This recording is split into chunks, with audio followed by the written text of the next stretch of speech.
ya con mucho frío. Que teníamos que haber dicho que él iba a cantar, pero él no va a cantar. Él va a explicarnos muchas cosas en el día de hoy. Bienvenido Luis Miguel de Camps, ministro de Trabajo y presidente del Consejo Nacional de la Seguridad Social, CNSS.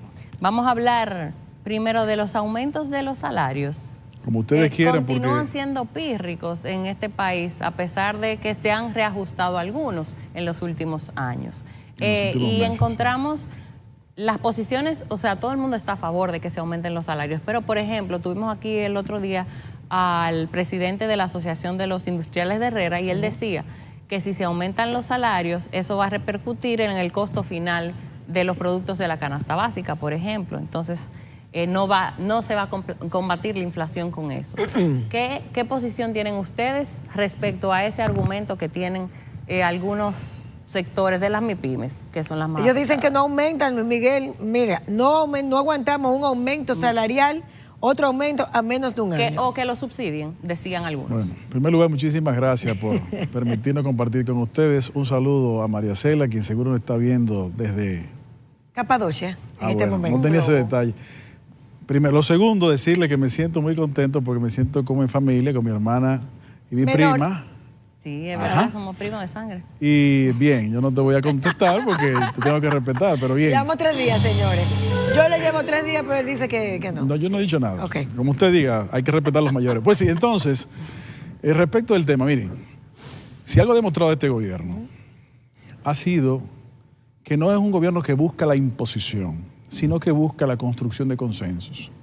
Ahora, el tema salarial que usted me pregunta, no podemos estar pensando de manera limitada. ¿Qué quiero yo decir con esto? Históricamente se ha estado revisando salarios, generalmente han sido ajustes. En el caso de esta gestión hemos hecho aumentos, no solamente ajustes, hace un sino año, más aumentos. o menos, sí, es el último. Bueno, hace más de un año el primero, pero han sido 16. Y cuando digo aumentos, en algunos casos los más altos de la historia. Y de manera proporcional, en la media, el promedio también más alto o de los más altos. ¿Qué es lo que nosotros vemos? Nosotros vemos que tenemos que construir un pacto por un salario digno, que nos permita tomar medidas ahora, mañana y después, para dejar atrás los salarios bajos que empujan, por un lado, hacia la informalidad, pero también hace que las prestaciones de la seguridad social no necesariamente tengan los niveles que deseamos como ciudadanos. Pero, señores, en el día de hoy, ningún salario mínimo, no estoy hablando del salario promedio, porque el Ministerio de Trabajo no tiene la capacidad de establecer el salario promedio, sino el mínimo. Ningún salario mínimo cubre la canasta básica familiar. Ni el del primer quintil. Correctamente, ni siquiera el del primer quintil, que se encontraba hace un año en cerca de 23,000 pesos, se llegó muy cerca, a 21, pero ya se encuentra en cerca de 25, 25 y pico. Entonces, lo que nosotros queremos lograr y proponemos es la construcción de un pacto por salario digno y trabajo decente, en donde de manera constante se puedan producir mejoras salariales con el debido cuidado de que no sea un factor inflacionario, como decía uno de los invitados, pero eso se hace a medida que se va haciendo planificadamente y por pasos. Eso es lo primero. Y lo segundo, que permita una simplificación del tejido de las diferenciaciones de salarios, porque ya hoy en día existen 17 salarios mínimos, existían 16, más domésticas 17. Tenemos que identificar la razón de ser de alguno de ellos y simplificarnos. Entonces, ¿qué quiero yo señalar con todo esto? Esa propuesta, estamos en un proceso de revisión, dialogando con los sectores, revisando cuáles han sido los efectos del llamado del sector de los empleadores, si ha habido realmente ajustes voluntarios y en qué niveles, o si no los ha habido y en qué niveles. Entonces producir eso. ¿Tú te refieres al llamado del CONEP? Exactamente. Que se hizo solicitándole a los empleadores que hicieran un aumento. De manera voluntaria y optativa. De manera voluntaria y en todos los niveles, no solamente el mínimo. Pero la queja, y todos queremos aumentos salariales. Hay gente que dice, ¿por qué en el sector público no lo aumentan igual? ¿Por qué no se hace una revisión? ¿El Ministerio de Trabajo es el responsable de eso? No. No lo es. Entonces, es bueno que lo explique de por qué no se hace ese reajuste, porque ya están preguntando. Como decía, muchísimas gracias, querida Faride. El Ministerio de Trabajo tiene la competencia de la revisión de las relaciones laborales en el sector privado. aquellas relaciones laborales que se rigen con el Código de Trabajo. Correcto. El sector público, salvo pocas excepciones, no se rige por las normas del Código de Trabajo y consecuentemente los salarios aplicables al sector público los define el Ministerio de Administración Pública en combinación con el Ministerio de Hacienda. Las quejas han sido de los sectores de microempresas. Ellos dicen, ¿por qué nosotros tenemos que ampliar el tema de los salarios si tenemos costos, si venimos también de una pandemia, si hemos asumido realmente un sacrificio? Y no pasa lo mismo, por ejemplo, con las zonas francas que tienen todas las exenciones, o que pasa, por ejemplo, con los grandes empresarios, porque eso nos exige lo mismo. Entonces, en esas conversaciones... No se exige lo mismo. En esas conversaciones, ¿ustedes qué han hablado? ¿Qué han avanzado? No se exige lo mismo, porque el salario que paga un microempresario no es el mismo, claro. Tiene 4 niveles. Microempresa, pequeña empresa, mediana empresa y gran empresa. Y consecuentemente, en diferentes proporciones se han hecho los ajustes. Lo que se hicieron el año pasado, los aumentos que se hicieron en el año pasado, no fue el mismo. Por ejemplo, el año pasado para la empresa mediana se aumentó en más de un 60% el aumento. Sí. Para las micro no llegó ni a un 14%. Al final... Pero la proporción es... Claro. Ahora, es importante lo siguiente. La chiquita y la mediana. El 74% de los trabajadores privados formales están en empresas grandes y medianas. Es decir, las 3/4 partes. El resto se encuentra distribuido entre empresas medianas y micro. Lo que sucede es que hay más empresas pequeñas y microempresas que medianas y grandes, pero hay una proporción inversa. No sé si me doy a entender. Pero ahí, ¿cuál es la proporción inversa? La proporción inversa es que a pesar de que existen más empresas pequeñas y microempresas, exacto, la cantidad de trabajadores que trabajan en todas ellas es menor que la sumatoria de los trabajadores que trabajan en las medianas y en las grandes. Hay que decir, porque en República Dominicana... 74%, repito, de las empresas grandes y medianas el 74% de los trabajadores privados están en grandes y medianas empresas. Porque también tenemos más del 50% de la población en el sector informal. Y ese es el otro gran problema y desafío que tenemos en materia de seguridad social, donde a veces nos fijamos mucho en estos temas y en la protección y las garantías, pero poco pensamos en aquellos que están fuera de la formalidad y que no cotizan para el sistema. Entonces, aquí hay 2 puntos. Ustedes, como Consejo Nacional de Seguridad Social, acaban de hacer algo importante, que es con el tema del copago y con el tema de las coberturas de las ARS. Explícanos brevemente de qué va eso, para que después hablamos de qué van a hacer ustedes con el sector informal, si se lo han planteado, si está en las discusiones, porque vemos que hay un proyecto que se está trabajando desde el Poder Ejecutivo y en el CES, y hay otro proyecto que lo está trabajando el Congreso. Parece como que tenemos 2 cabezas trabajando lo mismo y que no están alineados. Comencemos por el CNS. Con muchísimo gusto. Lo primero es recordar que la seguridad social contempla esencialmente 3 o 4 grandes áreas: salud, subsidios, riesgos laborales y pensiones. En prácticamente todos los escenarios, especialmente en salud y pensiones, esta gestión ha hecho importantes avances. El año pasado logramos incluir nuevas coberturas de salud de la seguridad social, como fueron la reconstrucción mamaria por causa de cáncer, la mastectomía profiláctica de manera preventiva por riesgo de cáncer, análisis de BRCA1 y BRCA2. Ninguno de esas coberturas se encontraban con la inclusión de la seguridad social. Lo logramos con pacto tripartito y demás miembros. Pero también el año pasado logramos... La reivindicación justa, sí. También el año pasado logramos la cobertura integral de la atención renal. No estaba cubierto la extirpación del riñón del donante, aunque sí la inclusión del mismo en el receptor, ni la atención previa y posterior, ya eso está incluido. Logramos todo eso, además de las mejoras de los honorarios médicos el año pasado. Este año, en ese mismo sentido de salud, hace apenas algunas pocas semanas, hemos logrado también mayores coberturas, adicionales a las ya mencionadas. Artritis reumatoide, por ejemplo. Mejores coberturas de topes en algunas coberturas de medicamentos de alto costo, incluyéndolas al sistema de seguridad social. Correcto, enfermedades catastróficas, que son las que en alto costo. En algunos casos de 1 pasó a 2 millones la cobertura, entre otras cosas. Y en atención a la importancia del afiliado, se trabajó para reducir el gasto de bolsillo. Exactamente.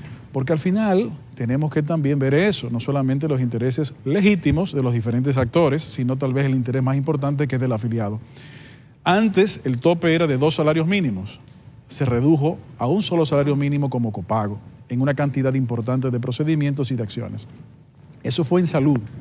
Pero ¿qué hemos hecho y qué se sigue haciendo en otros ámbitos? Por ejemplo, en pensiones. Hace apenas 2 meses logramos aprobar en el Consejo Nacional de la Seguridad Social el retiro anticipado por ingreso tardío de más de 7.500 millones de pesos de las cuentas que manejan las AFPs a los afiliados, que implica que más de 28.000 familias dominicanas van a poder acceder, o desde hace más de 2 meses, han comenzado a poder acceder a esos recursos. Pero porque cuando entró en vigencia, y es bueno explicárselo a las personas, porque dicen, ay, ¿cómo yo sé que ingresé tardío? Claro. Expliquémosle que cuando entró en vigencia... Eso es un poco más técnico, pero con muchísimo gusto. Pero claro, cuando entró en vigencia, en el 2003, la ley establece 45 años o más se considera ingreso tardío.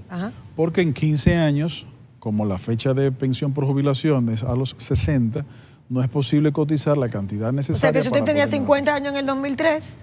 Lo que usted cotizara en esos 10 años, de 50 a 60 años, cuando cumpliera, iba a poder tener un retiro anticipado. O un programa que usted llegara.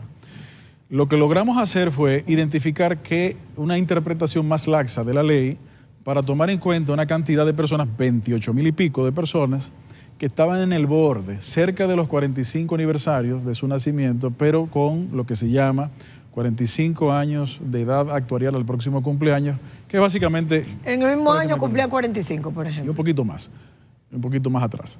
Entonces, eso es lo que logramos. Y eso fue hace 2 meses. Pero el año pasado también en pensiones, ¿qué logramos? Logramos que las personas que tuvieran el interés de rescatar los fondos que su familiar fallecido tenía acumulados allí, no tenía que, o ya no tendrá que, reclamar o presentar una cantidad de temas impositivos. Posteriormente, el Congreso de la República, esa resolución la fortaleció mucho más y la convirtió en ley.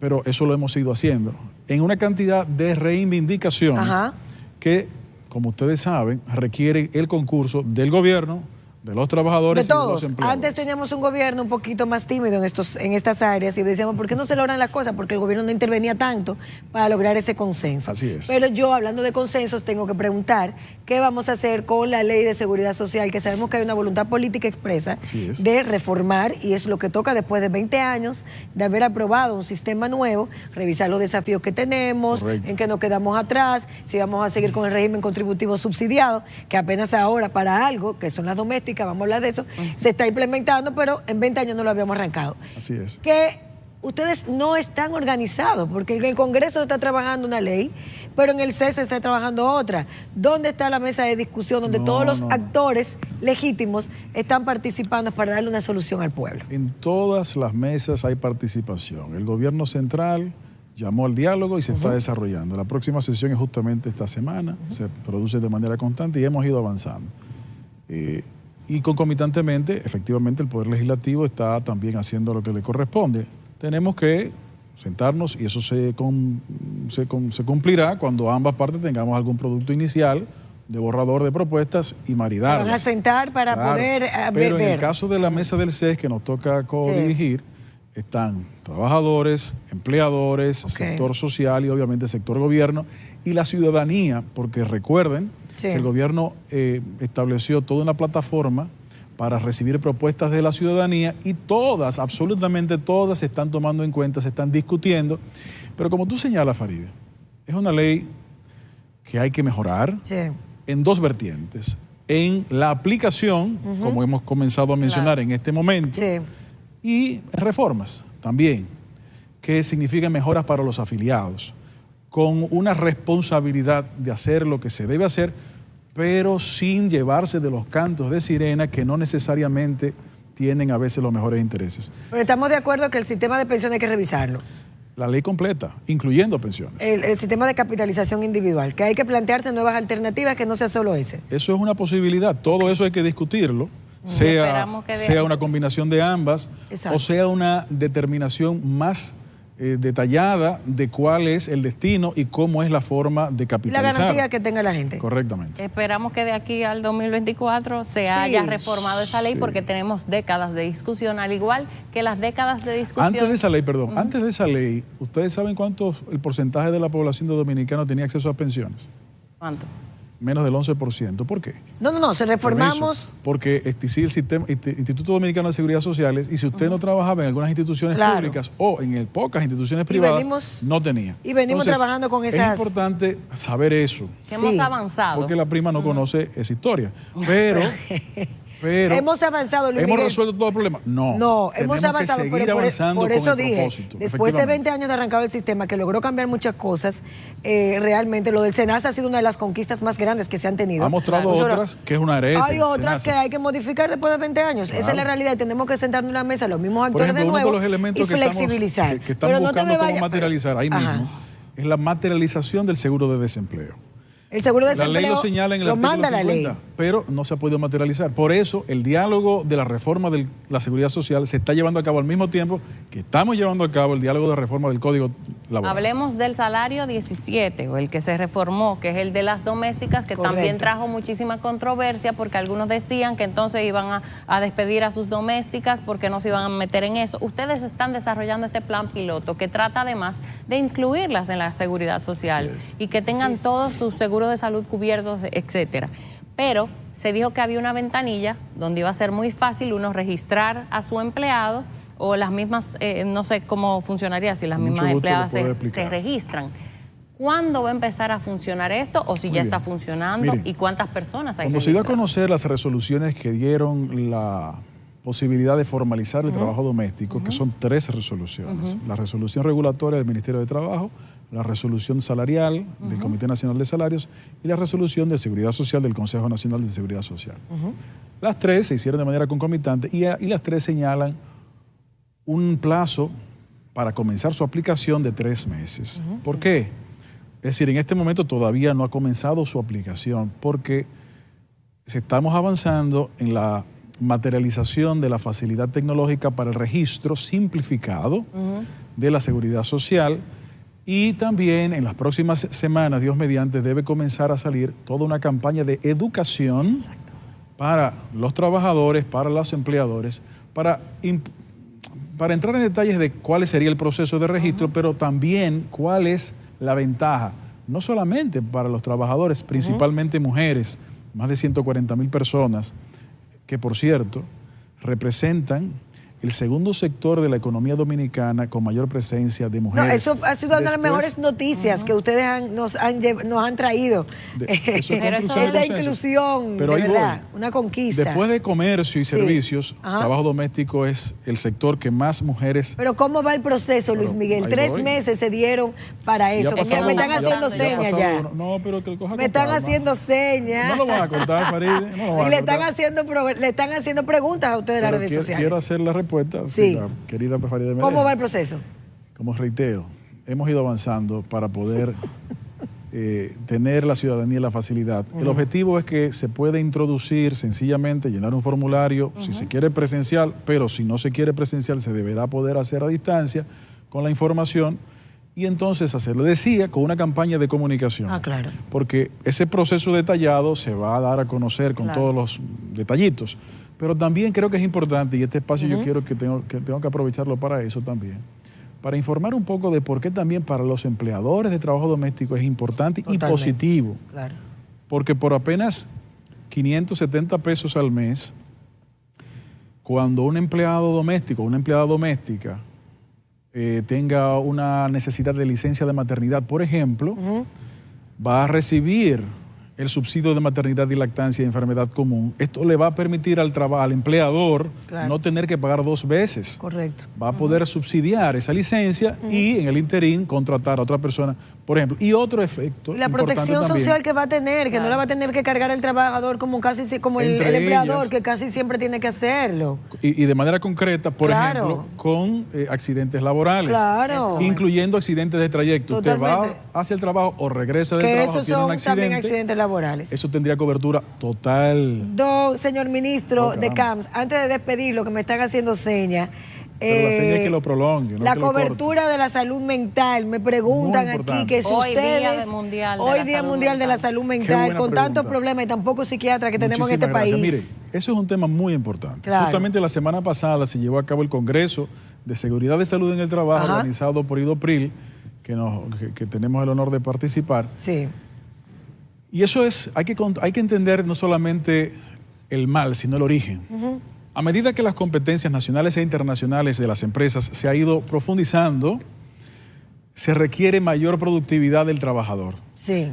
Y con el desarrollo de la tecnología de la información, si hay conectividad 24/7. Pero se ha planteado la cobertura de la salud mental en el CNCS. Permítame. No solamente sí, sino también de riesgos laborales de salud psicosocial. Excelente. Porque ahí que voy. Porque el estrés de no poder diferenciar la vida laboral y la vida familiar también ha acrecentado los problemas de salud psicosocial. Entonces, no solamente estamos viendo eso, sino también poderlo incluir en las coberturas de riesgos laborales por salud psicosocial. ¿Cuándo va a pasar eso? ¿Cuándo yo voy a poder ir con mi seguro, que es lo que la gente quiere saber, a un médico, a un psiquiatra o a un psicólogo y no voy a tener que pagar 4,000 o 5,000 pesos de consulta? Bueno, un primer paso lo acabamos de dar con la reducción del copago. Hay algunos elementos que están cubiertos ya de salud mental. Lo que pasa es que ese tipo de atención no es una atención de medicamentos, sino una atención de tiempo.